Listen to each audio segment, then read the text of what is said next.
Pani Oriol. Now I give the floor to Mrs. Junqueras.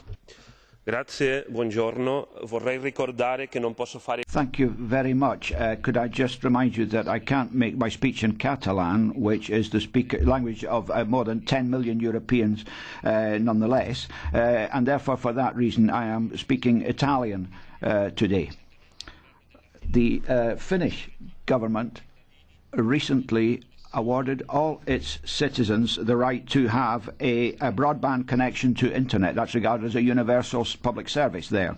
That is part of economic development, social justice and balance between the regions. It guarantees access to information and gets rid of the digital gap that's got to be done at a reasonable price, and that is of fundamental importance if we are to build the knowledge-based economy as laid out in the Lisbon objectives. I'd like to know whether the European Council is going to adopt measures to ensure that all of the European Union can become an example to the rest of the world on this too. Thank you very much. Martin Callanan.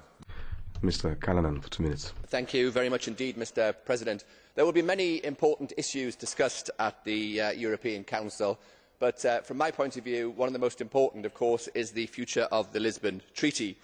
Many speakers in this debate have talked without any apparent irony at all